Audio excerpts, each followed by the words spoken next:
And we are live. What's up, wrestling fans? Two Bros Wrestling Show on the road. Literally, it is a road show for the Two Bros Wrestling Show. On a special night, we're just doing a quick, this isn't a full show, we're doing a quick after AEW Dynamite live in Charleston, West Virginia. We were there. We wanted to give some quick impressions of what we thought, what you all maybe thought about what you saw, and then maybe give you a spoiler-free preview of what happens on Rampage. Rampage, absolutely, because we got the Rampage tapings tonight after Dynamite went off the air. And so, yeah, it was a fun evening. I mean, absolutely. That was a lot of wrestling. Started at 7 o'clock. They taped Dark prior to Dynamite going live, so we won't give spoilers on that other than to say mostly like what you'd expect from Dark Elevation, which is, you know, enhancement talent matches, but some favorites on there, and actually a pretty decent tag team main event on the women's side, Doug. Absolutely. And for the keen-eyed who watched Dark and the television shows, you're going to see a lot of that enhancement talent as security later on Dynamite that we watched tonight. That's true. The enhancement talent worked pretty hard tonight. They did, man. Some of those kids, you know, earned their paychecks. There were some heavy bumps, and everything on Dark looked very stiff to me. I don't know about you, Kevin, but those kids took bump after bump after bump tonight. Yeah, I don't know if you're technically all elite, if you just, like, you know, want to take it out on the kids that are trying to, you know, earn their way onto the roster or what, but they were not gentle with the enhancement talent tonight. They were not. My goodness. And, you know, when we talk about people all over Dynamite tonight, like, one thing you don't see ever on Dynamite, because, you know, he's said in the past he doesn't want to make himself the center of the show, and that is Tony Khan, who, you know, it should be said, Doug, that this is our second AEW experience, and when they debuted in Charleston 3 years ago, Tony was behind the scenes as he I guess used to always be, but right. He may not want to be on camera, but boy, he wants to be in front of a crowd now. Oh my goodness. I think just the other day we were talking about the future of AEW, and I mentioned how Tony has multiple companies, you know, 2 wrestling companies, 2 sports organizations, and I think like an analytics company. The manic energy, just like this energy that I saw tonight in the man, I get how he can run all those things now. My goodness, he probably needs like 4 or 5 more jobs just to match that energy level he had. He did. He came out prior to the show. He came out to hype people up prior to Dynamite. He came out again prior to Rampage, and then came out again at the end of Rampage, where he had you know, fun little meet and greet with the best friends and a hug from Danhausen, and some I guess the best way to say it, I think you probably described it best as manic energy. Man, that's just a lot of energy. It was a lot of energy. So, I mean, hey, maybe the man feels that good naturally, and if so, good for him. But good boy, for him, man. That would be a hard, or either that, or like I said to you, Doug, I think maybe all billionaires just might be crazy. They might be, because I don't think my 7-year-old has that kind of energy. And he is full of energy. My goodness. And so let's talk Dynamite. Hopefully, if you're watching this, you watched Dynamite earlier. I know it's been off the air for a while, but we stuck around for those Rampage tapings. But we can talk spoilers here because you've already seen Dynamite. Yes. Doug, Dynamite starts with an amazing angle. You know, the roof comes off the place as soon as Cult of Personality hits, and that just sets the pace and the tone for the night, I think. It definitely did. It got the crowd hot to begin with, and honestly, they were hot through Dark. They were hot almost to the end of Rampage. I mean, I think we have last time Dynamite was in town. Yeah, it was a good crowd that night too. I mean, this is a good wrestling community, a good wrestling area. We just haven't had a lot. We don't have a lot that comes here because we're not a major market, but.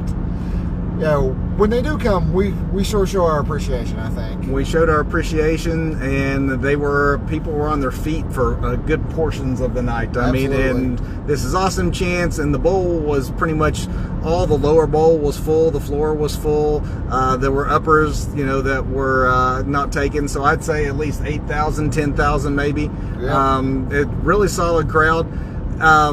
But yes, that opening segment, a lot of real personal back and forth, like truth bombs being dropped by CM Punk, and then of course Jon Moxley comes out, and extremely entertaining pull apart brawl, and Absolutely. a lot of the things got pretty. I mean, there were some great one-liners, particularly by Punk, I have to say. But let's just pump the brakes here and talk about like that odd little not literally pump the brakes, we're on the highway. Yeah. But you know that one thing about Hangman that Punk shoots off on it. I'm not even sure what that was about. I'm not sure. I mean, did you get that? I don't know. I don't know what. And I know obviously that rematch he's talking about has to be for the fact that Hangman hasn't really had the opportunity to get his rematch for the title, but the sort of personal jabs that almost seem like inside talk. And the fact that, like, I guess Hangman wasn't even there. Well, obviously we didn't see him through. Yeah, he wasn't there all night. And I'm sure Punk knew that. I don't know. That just seemed like a little awkward beat.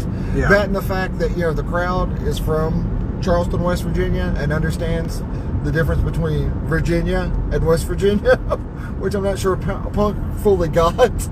He said he's from around here. Yeah, close by. Close by. Virginia, West Virginia. But anyway, hey, I love Punk. I'm a huge Punk mark, so I can forgive it. Yes, because once he concentrated on the feud at hand, which is Jon Moxley, the things he said were cutting, and as he said, stop him when he wasn't telling the truth, and Right. the man was telling the truth. Yep. And then of course Moxley is also good on the mic, came out and held his own, but really I think that the at least from the verbal side of things, Punk yeah. Owned him tonight. Yeah. Had the crowd popping hard.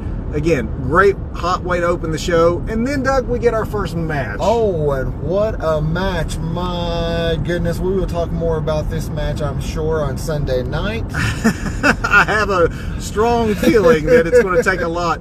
Truly, it's too dark for you to see. I'm in my Brian Danielson t-shirt. Yep. Actually, I'm in a Daniel Bryan t-shirt. Daniel Bryan. But respect the beard, Kevin. that's right. I'm a fan. But, that match he had with Garcia a few months back really elevated Garcia, was a surprise ending with Garcia won. So I fully expected that Punk was going to get the win back, but Right. in the process, Yeah. he made Daniel Garcia tonight. Yeah, absolutely. Absolutely. And I love the conflict within the JAS and this beautiful Charleston, West Virginia crowd chanting, "You're a wrestler," at Garcia. And he is. And I he mean, is a you want to wrestler. talk about wrestling. Truly one of the better matches I have personally seen in person. Yep. And 2 out of 3 falls meant that they went 40 minutes and literally beat the crap out of each other. And should be noted with legendary Ricky the Dragon Steamboat at ringside. Yes, the as Dragon. the timekeeper. So all in all, the first match cannot be more highly recommended. And then of course through the rest of the show, I mean, we got a turn from the Ass Boys. Oh, yeah. Yeah. Turning on Daddy. It would not have been an easy spot to follow that first match, but they followed it and did so with an angle, which was probably smart instead of trying to, do more on the mat than what those two gentlemen did before them. Had good women's action too. We got Tony Storm in a surprisingly competitive matchup. But essentially, though, I mean, as fun as Dynamite was, and it was great, when you had that hot opening segment and then a 40-minute match, I mean, they really advertised this as a 2-match show, that and the, who is going to be the surprise entrant in the main event. And truly, those were the 2 matches that stood out more than anything absolutely. else. I think the match-wise, I mean, that opening angle, very hot, great way to start the show. But match-wise, Dynamite was very cleverly bookended with this, 2 out of 3 falls match, and then this trios not qualifying, but bracket match. And, I'm pretty sure all of us old marks were just waiting for Kenny to come back, and we knew Kenny was coming back. And I'm loving that Kenny came back in Charleston, West Virginia. Absolutely. The fact that we were able to see that, I mean, it is, it's been almost a year since he's been out. And so it was quite cool to hear the roof pop off the place. The worst kept secret as to who the... right. It's kind of like when Punk returned to wrestling, yes. AEW. It's like, I'm pretty sure everybody in there were a lot of like welcome back Kenny signs already out. It would have been, we knew the roof, like Kevin said during, it's like the roof is going to come off this place when Kenny comes out. He's like, either that or when, if it's not Kenny, the roof's coming off this place for completely anger. different Yes, reasons. if they give us Cutler, there would have been a riot on their hands. And the match itself, I mean, obviously the 6 men involved. You know, you got Andrade, Rush, and Dragon Lee on one side, and the Bucks and Kenny on the other. You knew the action was going to be good, and it was. It was fast-paced. It was high-flying. Dragon Lee is underrated. Like, that dive he took, that pretty much, you know, it's take a luchador home nut. If he goes into the foul, you know, territory, he's yours. I mean, it was something else to watch him work. And now that I guess he's going to be maybe a face, so that would be probably more suited to his wrestling style. I think so, because, you know, throughout, even during the entrances, Andrade and Rush, very heelish in their entrances. Dragon Lee was working as a baby face when he came out with them. I mean, I'm not sure how it looked on TV, but coming down the ramp, you know, he's like, you know, interacting with the crowd. He's giving the Bucks, you know, the Ring of Honor handshake and everything. And I'm really curious to see how this plays out, like on TV. I want to go back and rewatch this with commentary and see how they're selling what happened in the ring. Yeah, well, the after-match angle.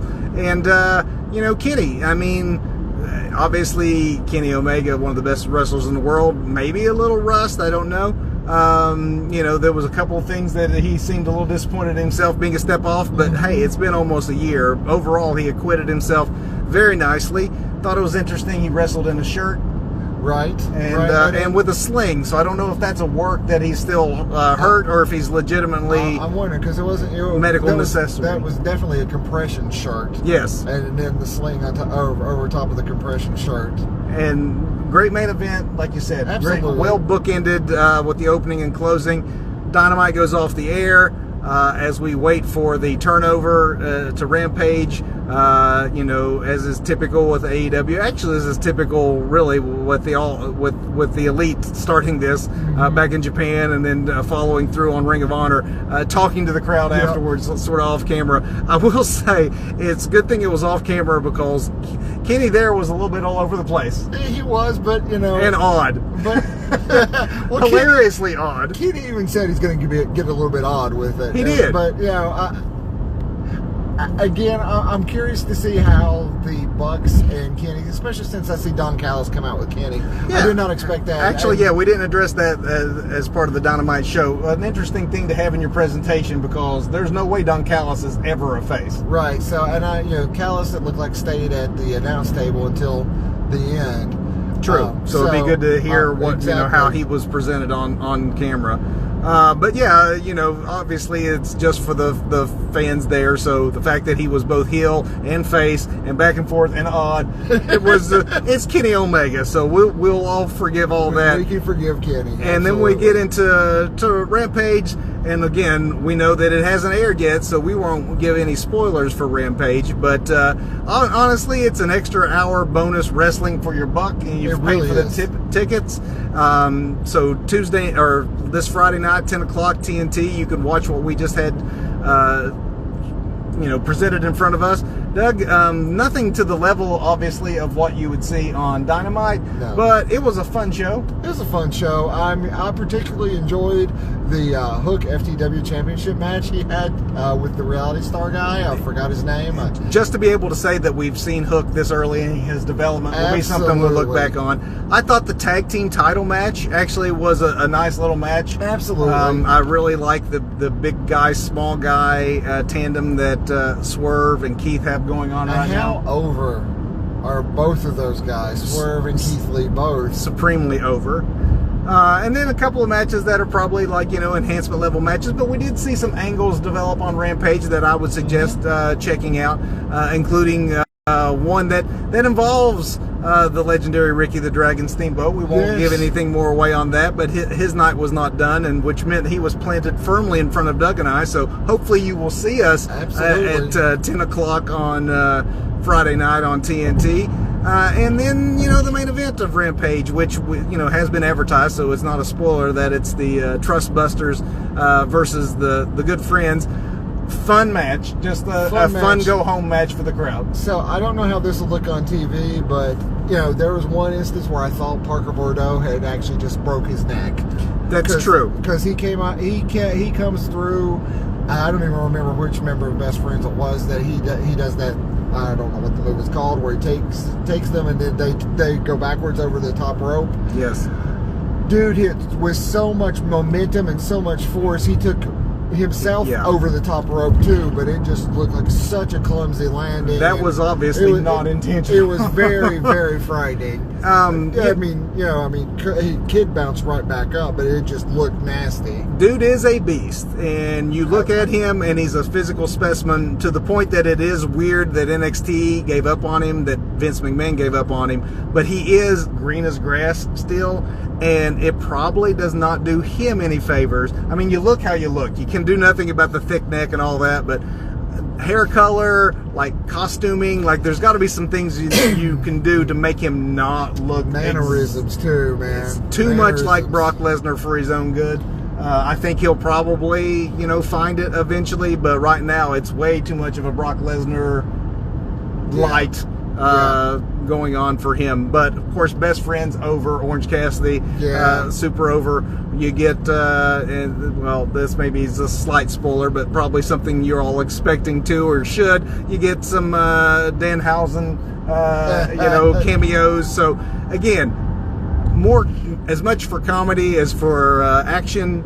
A good way to send everyone home happy. Absolutely. And a very entertaining main event for Rampage. Just a very entertaining Tony Khan all around. And a very, very entertaining Tony Khan all around. It's too bad that none of that will be on camera, because that is something that has to be seen to be believed. It really does. That's a lot. I cannot stress enough how much energy that man was exuding. Wow. Well, and speaking of having to be seen, I'm not sure how well we are being seen, because sure we're not. Maybe as the cars pass us and we go through some lit areas. But we do appreciate you all tuning in, checking this out, hearing our in-person review. Always a good time. AEW comes to your town. Check it out. There's a very good chance you're going to get more than just Dynamite. You're going to get at least some dark matches. Maybe you'll get Rampage thrown in. And that way, if you can, for the price of your ticket like us tonight, stretch it out into 4 hours of programming. Look for us again. If you didn't see us tonight, look for us on Rampage. We are around the third row on the left side of the hard camera, and look for us on your screens on Sunday night when we're back for our regular program. Sunday, 8 o'clock Eastern Time. We will be talking MJF. There were some MJF signs in the crowd today. There were actually some signs taken away that could have been MJF signs, so they might really be living this gimmick. We're going to dive into that and where we think it's going Sunday, 8 o'clock. Yep. All right, everybody. Be safe. Be safe. We're going to be safe and head home.